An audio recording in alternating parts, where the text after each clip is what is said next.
नमस्कार दोस्तों, स्वागत है आपका आज के मुख्य समाचार में, जिसमें सबसे पहली और बड़ी खबर में आपको बताएंगे कि चीन के मुकाबले भारतीय वायुसेना की बढ़ेगी मारक क्षमता, जल्द मिलेंगे और 10 रफाल विमान। दूसरी बड़ी खबर में जिक्र होगा कि बांग्लादेश में मंदिरों पर हमले, पी के दौरे के खिलाफ कट्टरपंथियों का उपद्रव, ट्रेन को भी बनाया निशाना। और तीसरी बड़ी खबर में जिक्र होगा कि अमित शाह का दावा, पहले चरण की 30 में से 26 सीटें जीतेगी भाजपा और बंगाल में बनेगी भाजपा की सरकार। दोस्तों, हर एक खबर की गहराई में आपको ले जाएंगे, लेकिन उससे पहले अगर आपको भी देश की सेना और पीएम मोदी पर पूरा भरोसा है तो आप अभी इस वीडियो को लाइक कीजिए और इस लाल बटन को दबा के इस चैनल को फ्री में सब्सक्राइब करके घंटी बजाकर कमेंट में लिखिए जय हिंद। दोस्तों, रुक करते हैं तमाम बड़ी खबरों की तरफ। चीन के मुकाबले भारतीय वायुसेना की बढ़ेगी मारक क्षमता, जल्द मिलेंगे और 10 राफेल विमान। जी हां दोस्तों, भारतीय वायुसेना की मारक क्षमता और मजबूत होने जा रही है। एक महीने के भीतर वायुसेना के बेड़े में और 10 राफेल लड़ाकू विमान शामिल हो जाएंगे। इससे राफेल विमानों के दूसरे स्क्वाड्रन के गठन का रास्ता भी साफ हो जाएगा।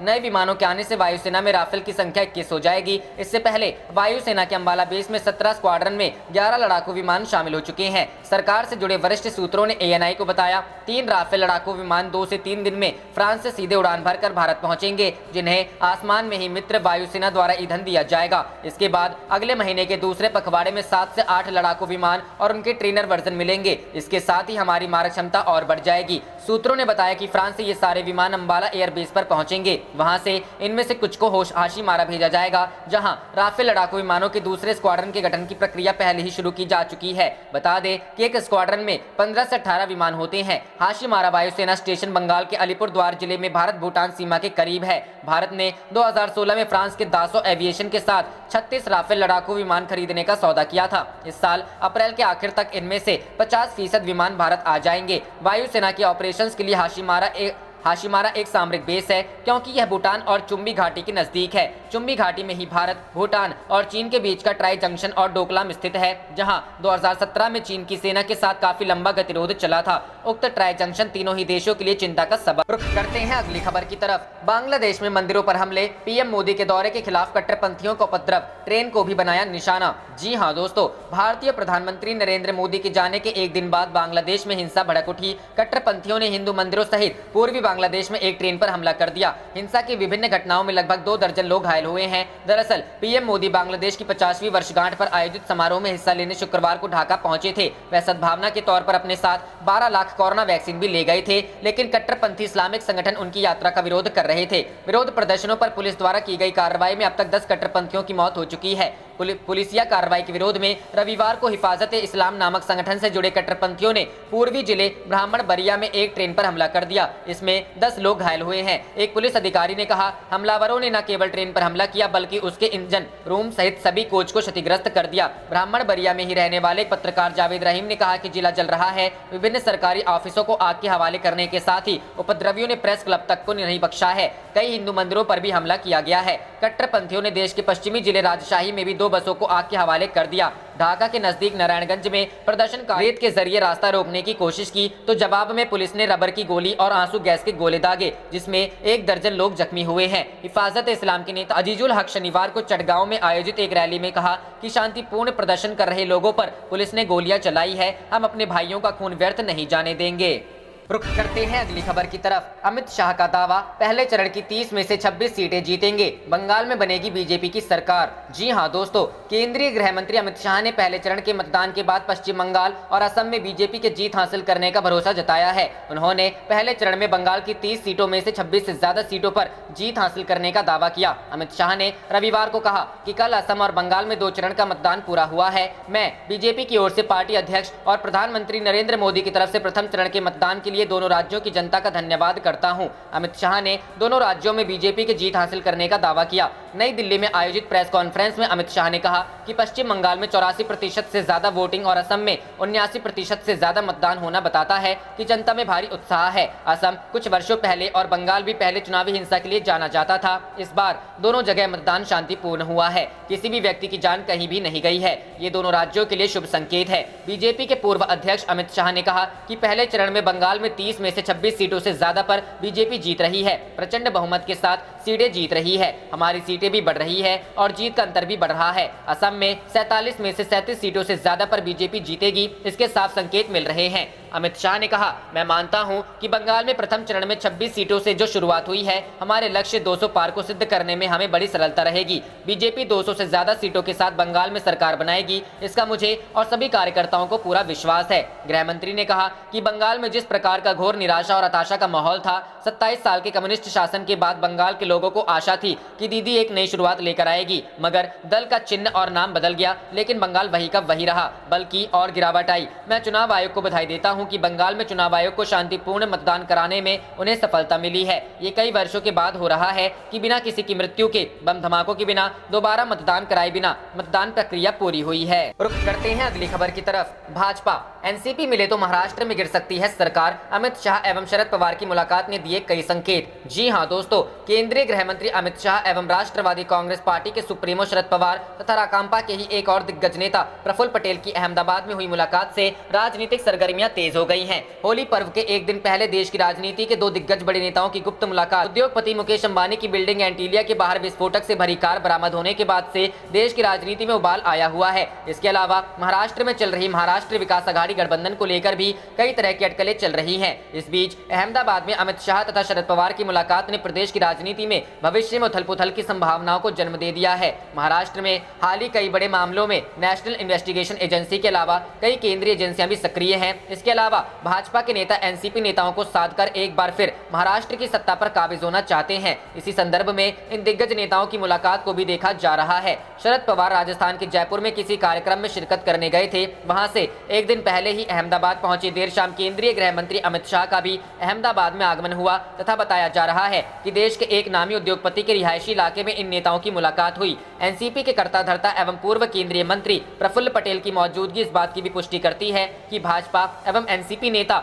महाराष्ट्र अथवा गुजरात को लेकर भविष्य की राजनीति की रणनीति पर चर्चा कर रहे हैं। पवार को भारतीय राजनीति का बड़ा खिलाड़ी माना जाता है तथा वे एक तीर से कई निशाने साधने में कुशल है। रुख करते हैं अगली खबर की तरफ। चीन के बेल्ट एंड रोड प्रोजेक्ट को मिलेगी कड़ी टक्कर, जो बाइडेन ने दिया सुझाव। जी हां दोस्तों, चीन के राष्ट्रपति शी जिनपिंग के अरबों डॉलर के dream project belt and road को कड़ी टक्कर मिलने जा रही है। अमेरिकी राष्ट्रपति जो बाइडेन ने लोकतांत्रिक देशों के प्रयास को फंडिंग करने सुझाव दिया है। बाइडेन ने यह सुझाव ऐसे समय पर दिया है जब चीन और अमेरिका के बीच तनाव बढ़ता जा रहा है। बाइडेन ने यह प्रस्ताव ब्रिटेन के प्रधानमंत्री बोरिस जॉनसन के साथ फोन पर बातचीत के दौरान दिया। अमेरिका और चीन के बीच शिनजियांग में उइगर मुसलमानों पर हो रहे अत्याचार को लेकर तनाव चल रहा है। बाइडेन ने ब्रिटिश पीएम से बातचीत के बाद मीडिया से कहा, मैंने सुझाव दिया है कि हमारी भी लोकतांत्रिक देशों की ओर से एक आवश्यक पहल होनी चाहिए ताकि दुनिया के उन समुदायों की मदद की जा सके जिन्हें वास्तविक मदद की जरूरत है। बाइडेन के इशारा चीन के बेल्ट एंड रोड प्रोजेक्ट के विकल्प की ओर था। चीन ने बेल्ट एंड रोड परियोजना के जरिए दुनिया भर में लोन बांटा है। इससे क्षेत्रीय ताकतों और पश्चिमी देशों की जहां चिंता बढ़ गई है, वहीं ड्रैगन का प्रभाव बढ़ता जा रहा है। चीन ने दुनिया के कई देशों को सड़क, रेलवे, बांध और बंदरगाह बनाने में मदद की है। चीन की इस परियोजना के कर्ज के जाल में श्रीलंका जैसे छोटे देश फंसते जा रहे हैं। श्रीलंका को अपना हम्बनटोटा बंदरगाह चीन को 99 साल के लीज पर देना पड़ा है। चीन के राष्ट्रपति शी जिनपिंग ने 2013 में सत्ता में आने के बाद अरबों डॉलर की इस परियोजना की शुरुआत की थी। यह परियोजना दक्षिण पूर्व एशिया, मध्य एशिया, खाड़ी क्षेत्र, अफ्रीका और यूरोप को सड़क एवं समुद्र मार्ग से जोड़ेगी। भारत ने BRI की CPEC परियोजना को लेकर इसका बहिष्कार किया है। दरअसल 60 अरब डॉलर से तैयार होने वाला चीन पाकिस्तान आर्थिक गलियारा पाकिस्तान की कब्जे कर गुजरेगा। भारत इसका विरोध कर रहा है। यह BRI की प्रमुख परियोजना है। चीन ने BRI के तहत पाकिस्तान के ग्वादर बंदरगाह को 80 करोड़ डॉलर की अनुमानित लागत से विकास कर रहा है। चीन के अधिकारी भले ही बार बार यह कहते रहे हैं कि ग्वादर बंदरगाह और CPEC का उद्देश्य पूरी तरह से आर्थिक और व्यावसायिक है, लेकिन इसके पीछे चीन की असल मंशा सैन्य प्रभुत्व बढ़ाना है। सैन्य विशेषज्ञों का कहना है कि चीन ग्वादर का इस्तेमाल अपने नौसेना बेस के तौर पर कर सकता। रुख करते हैं अगली खबर की तरफ। चीन के BRI प्रोजेक्ट को काउंटर करेगा अमेरिका। ब्रिटेन ने बाइडेन के प्लान का किया समर्थन, भारत आएगा साथ। जी हां दोस्तों, चीन के खिलाफ अमेरिका ने रणनीतिक लड़ाई का ऐलान पहले ही कर दिया है, लेकिन अब चीन को उसी की भाषा में जवाब देने की तैयारी भी अमेरिका शुरू करने वाला है और इसमें भारत प्रमुख भूमिका निभा सकता है। भारत के अलावा विश्व की कई बड़ी शक्तियां भी इस प्रोजेक्ट में शामिल हो सकती हैं। इस प्रोजेक्ट के लिए अमेरिकी राष्ट्रपति जो बाइडेन ने पहल भी शुरू कर दी है। अमेरिका के राष्ट्रपति जो बाइडेन ने चीन के खिलाफ दुनिया की तमाम लोकतांत्रिक देशों को एक साथ आने का आह्वान किया है और फिर चीन को मुंहतोड़ जवाब दिया जाएगा। अमेरिकी राष्ट्रपति जो बाइडेन ने चीन के अरबों अरब डॉलर के mega project belt and road infrastructure initiative को टक्कर देने के लिए ऐसे ही एक प्रोजेक्ट लाने की वकालत की है। अमेरिकी राष्ट्रपति जो जो बाइडेन ने शुक्रवार को कहा है कि उन्होंने अपने इस प्रपोजल के बारे में ब्रिटेन के प्रधानमंत्री बोरिस जॉनसन से भी बात कर ली है। अमेरिकी राष्ट्रपति ने कहा कि चीन लगातार उइगर मुस्लिमों को टॉर्चर कर रहा है और इसे लेकर भी ब्रिटेन के प्रधानमंत्री से उन्होंने बात की है। इसके अलावा अमेरिकी राष्ट्रपति ने ब्रिटेन के प्रधानमंत्री से बात करने के बाद कहा कि मैंने उन्हें बोरिस जॉनसन को कहा है कि हम लोगों को भी एक ऐसे ही प्रोजेक्ट की शुरुआत करनी चाहिए जिसमें तमाम लोकतांत्रिक देश शामिल हो और इसके तहत उन समुदायों की मदद करनी चाहिए जिन्हें वास्तविक तौर पर मदद की जरूरत हो। अमेरिका जानता है कि पिछले कुछ सालों में चीन ने अरबों डॉलर का कर्ज छोटे देशों में बांटा है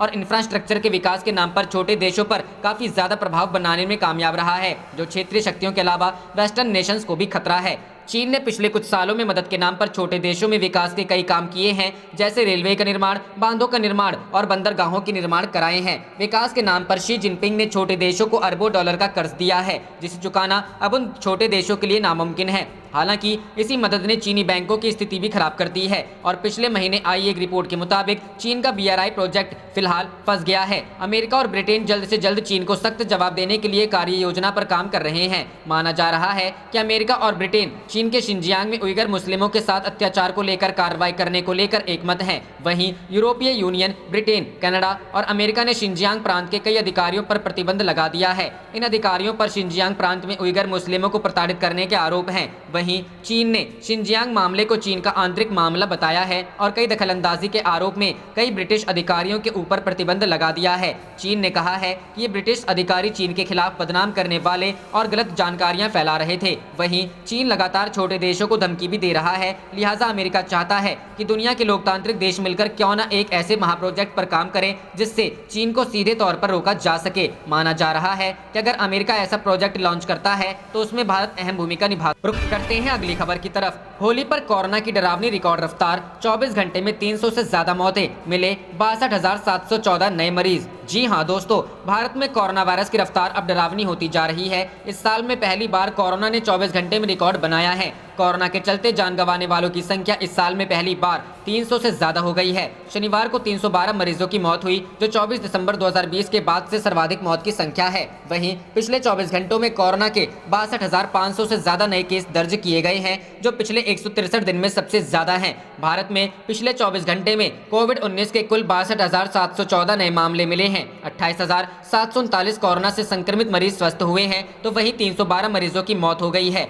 देश में कोरोना के अब तक 1,19,71,624 मरीज मिले हैं, जिनमें से संक्रमित होकर स्वस्थ हुए मरीजों की संख्या 1,13,23,762 हो गई है। 4,86,310 एक्टिव केस हैं, तो वहीं अब तक 1,61,552 मरीजों की मौत हो गई है। अब तक कोरोना का टीका लेने वाले लोगों की संख्या 6,02,69,782 पहुंच गई है। महाराष्ट्र में सबसे ज्यादा मरीज, ज्यादा मौतें। कोरोना मरीजों की मौत की संख्या की बात करें तो महाराष्ट्र में पिछले 24 घंटे में 166 से ज्यादा मरीजों की मौत हुई, जो कि राज्य में 5 नवंबर 2020 के बाद से मौत की संख्या में सबसे ज्यादा है। पंजाब में 46 मौतें, केरल में 14, छत्तीसगढ़ में 13, दिल्ली और मध्य प्रदेश में 10-10 मरीजों की जान चली गई है। बता दें कि देश में 15 राज्य ऐसे हैं जहां जनवरी या उससे पहले के सर्वाधिक केस दर्ज हुए हैं, जिनमें से महाराष्ट्र और पंजाब के बाद छत्तीसगढ़ तीसरा ऐसा राज्य बन गया है जहां मार्च में एक दिन के भीतर 3,000 से ज्यादा नए केस आए हैं। महाराष्ट्र में कोरोना के बढ़ते खतरे को होली समेत सभी पर्वों पर होने वाले सार्वजनिक कार्यक्रमों पर रोक लगा दी गई है। आज से 15 अप्रैल तक के लिए नाइट कर्फ्यू लगा दिया गया है।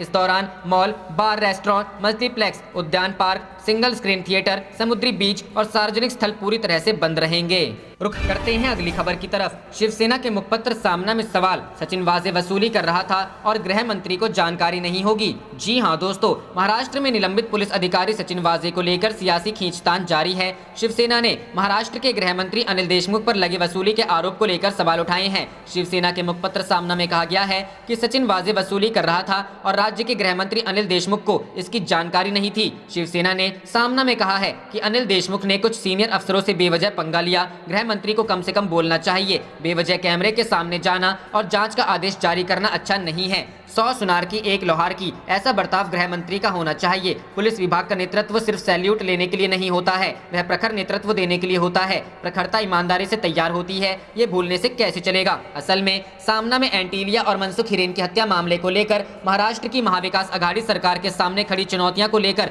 विश्लेषण किया गया है। इसमें अनिल देशमुख की कार्यशैली पर सवाल उठाए गए हैं, तो वहीं बीजेपी पर भी निशाना साधा गया है। सामना में कहा गया है कि मनसुख हिरेन और एंटीलिया मामले में राज्य सरकार ने मुंबई पुलिस के आयुक्त परमबीर सिंह का तबादला कर दिया। परमबीर सिंह महत्वाकांक्षी अधिकार हैं। होमगार्ड महासंचालक के पद पर किए गए तबादले को वो सहन नहीं कर पाए। गृहमंत्री की अवस्था में तेल डाला। पुलिस आयुक्त ने गलतियां की, इसलिए उन्हें जाना पड़ा। ऐसा एक बयान अनिल देशमुख के देने के बाद ही परमबीर सिंह ने उन पर 100 करोड़ वसूली का आरोप लगा दिया। आरोप लगा कि गृह मंत्री ने मनसुख हिरेन की हत्या का आरोपी सचिन वाजे को वसूली का टारगेट दिया था। शिवसेना ने कहा कि सचिन वाजे अब एक रहस्यमयी मामला बन गया है। पुलिस आयुक्त, गृह मंत्री, मंत्रिमंडल के प्रमुख लोगों का दुलारा और विश्वास पात्र रहा। वाजे महज एक सहायक पुलिस निरीक्षक था। उसे मुंबई पुलिस का असीमित अधिकार किसके आदेश पर दिया गया, यह वास्तविक जांच का विषय है। मुंबई पुलिस आयुक्तालय में बैठकर वाजे वसूली कर रहा था और गृह मंत्री को इस बारे में जानकारी नहीं होगी।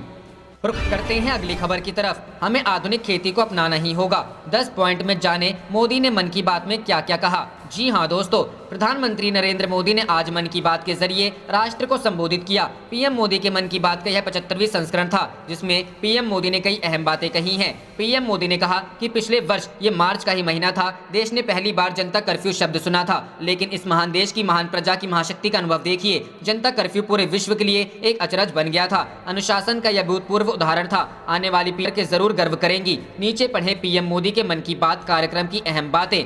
अमृत महोत्सव दांडी यात्रा के दिन से शुरू हुआ था और 15 अगस्त 2023 तक चलेगा। अमृत महोत्सव से जुड़े कार्यक्रम पूरे देश में लगातार हो रहे हैं। अलग अलग जगहों से इन कार्यक्रमों की तस्वीरें, जानकारियां लोग शेयर कर रहे हैं। कृषि में आधुनिक पद्धतियां समय की जरूरत है। हमने पहले ही बहुत समय गंवा दिया है। एक दीप से जले दूसरा और राष्ट्र रोशन हो हमारा, इस भावना पर चलते चलते हमने ये रास्ता तय किया है। हम लोगों ने देश के कोने कोने से लोगों से बात की और उनके असाधारण कार्यों के बारे में जाना। आपने भी अनुभव किया होगा हमारे देश के दूर दराज के कोनों में भी कितनी अभूतपूर्व क्षमता पड़ी हुई है। भारत माँ की गोद में कैसे कैसे रत्न पल रहे हैं। अमृत महोत्सव दांडी यात्रा के दिन से शुरू हुआ था और 15 अगस्त 2023 तक चलेगा। अमृत महोत्सव से जुड़े कार्यक्रम पूरे देश में लगातार हो रहे हैं। अलग अलग जगहों से इन कार्यक्रमों की तस्वीरें, जानकारियां लोग शेयर कर रहे हैं। भारत के लोग दुनिया के किसी कोने में जाते हैं तो गर्व से कहते हैं कि वो भारतीय हैं। हम अपने योग, आयुर्वेद, दर्शन, न जाने क्या क्या कुछ नहीं है हमारे पास, जिसके लिए हम गर्व करते हैं, गर्व की बात करते हैं। साथ ही अपनी स्थानीय भाषा, बोली, पहचान, पहनावे, खान पान, उसका भी गर्व करते हैं। ये दिलचस्प है, इसी मार्च महीने में जब हम महिला दिवस मना रहे थे, तब कई महिला खिलाड़ियों ने मेडल्स और रिकॉर्ड अपने नाम किए थे। देश के अलग अलग क्षेत्रों में जल्द ही नया साल भी मनाया जाएगा। चाहे उगादी हो या पुथंडू, गुड़ी पड़वा हो या बिहू, नवरेह हो या पोइला बैशाख, पूरा देश उमंग, उत्साह और नई उम्मीदों के रंग में सराबोर दिखेगा। इन सब के बीच कोरोना से लड़ाई का मंत्र भी जरूर याद रखिए। दवाई भी, कड़ाई भी। उसी प्रकार के हमारे कोरोना वॉरियर्स के प्रति सम्मान, आदर, थाली बजाना, ताली बजाना, दिया जलाना। आपको अंदाजा नहीं है कोरोना वॉरियर्स के दिल को कितना छू गया था वो, और वो ही तो कारण है जो पूरी साल भर वे बिना थके, बिना रुके डटे रहे।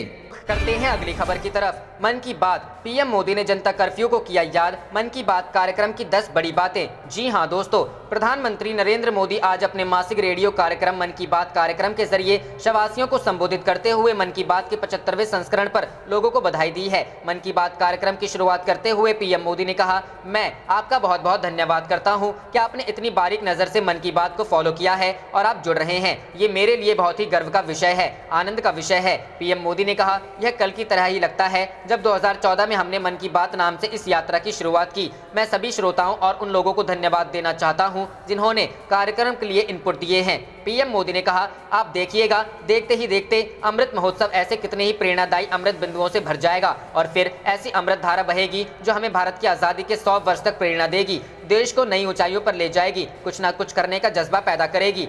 पीएम मोदी के मन की बात कार्यक्रम की 10 बड़ी बातें। पीएम मोदी ने कहा, आज़ादी की लड़ाई में हमारे सेनानियों ने कितने ही कष्ट इसलिए सहे क्योंकि वो देश के लिए त्याग और बलिदान को अपना कर्तव्य समझते थे। उनके त्याग और बलिदान की अमर गाथाएं अब हमें सतत कर्तव्य पथ के लिए प्रेरित करे। पीएम मोदी ने कहा, किसी स्वाधीनता सेनानी की संघर्ष गाथा को किसी स्थान का इतिहास हो, देश की कोई सांस्कृतिक कहानी हो, अमृत महोत्सव के दौरान आप उसे देश के सामने ला सकते हैं और देशवासियों को उससे जोड़ने का माध्यम बना सकते हैं। उनके त्याग और बलिदान की अमर गाथाएं अब हमें सतत कर्तव्य पथ के लिए प्रेरित करें और जैसे गीता में भगवान कृष्ण ने कहा है, नियंतः कुरु कर्म त्वं कर्म ज्यायो आक्रमण। आजादी की लड़ाई में हमारे सेनानियों ने कितने ही कष्ट इसलिए सहे क्योंकि वो देश के लिए त्याग और बलिदान को अपना कर्तव्य समझते थे। उसी प्रकार से हमारे कोरोना वॉरियर्स के प्रति सम्मान, आदर, ताली बजाना, दिया जलाना हमारा कर्तव्य था। आपको अंदाजा नहीं है कोरोना वॉरियर्स के दिल को कितना छू गया था वो, और वो ही तो कारण है जो पूरे साल वे बिना थके बिना रुके डटे रहे। मेरे प्यारे देशवासियों, पिछले वर्ष ये मार्च का ही महीना था,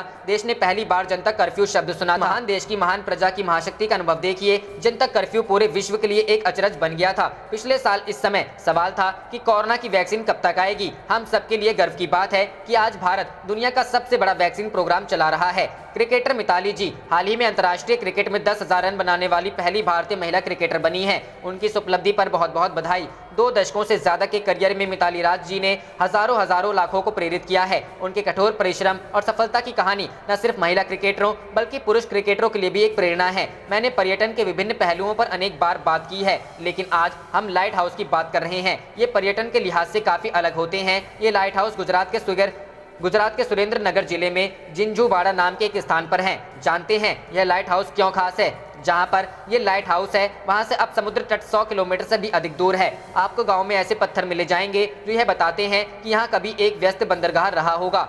मन की बात कार्यक्रम में पीएम मोदी ने कहा, गुजरात के बनासकांठा में वर्ष 2016 में एक आयोजन हुआ था। उस कार्यक्रम में मैंने लोगों से कहा, यहाँ इतनी संभावनाएं हैं, क्यों ना बनासकांठा और हमारे यहाँ के किसान मिठास की क्रांति का नया अध्याय लिखें। आपको जानकर खुशी होगी, इतने कम समय में बनासकांठा शहद उत्पादन का प्रमुख केंद्र बन गया है। आज बनासकांठा के किसान शहद से लाखों रुपए सालाना कमा रहे हैं। अभी कुछ दिन पहले वर्ल्ड स्पैरो डे मनाया गया। स्पैरो यानी गौरैया, कहीं इसे चकली बोलते हैं, कहीं चिमनी बोलते हैं, कहीं घानचिरिका कहा जाता है। बनारस के बत्रा जी ने गौरैया संरक्षण में बहुत अच्छा काम किया है। इंद्रपाल सिंह बत्रा जी ने अपने घर में लकड़ी के ऐसे घोंसले बनवाए जिनमें रह सके। आज बनारस के कई घर इस मुहिम से जुड़ रहे हैं। मैं चाहूंगा प्रकृति, पर्यावरण, प्राणी, पक्षी जिनके लिए भी बन सके, कम ज्यादा प्रयास हमें भी करने चाहिए। देश के अलग अलग क्षेत्रों में जल्द ही नया साल भी मनाया जाएगा, चाहे उगादी हो या पुंधड़ू, गुड़ी पड़वा हो या बिहू, नवरेह हो या पोइला या फिर बोईशाख हो या बैसाखी। पूरा देश उमंग, उत्साह और नई उम्मीदों के रंग में सराबोर दिखेगा। होली भी तो बसंत को उत्सव के तौर पर ही मनाने की एक परंपरा है। जिस समय हम रंगों के साथ होली मना रहे होते हैं, उसी समय बसंत भी हमारे चारों ओर नए रंग बिखेर रहा होता है। इसी समय फूलों का खिलना शुरू होता है और प्रकृति जीवंत हो उठती। आप देख रहे थे आपका अपना चैनल जय हिंद जय भारत।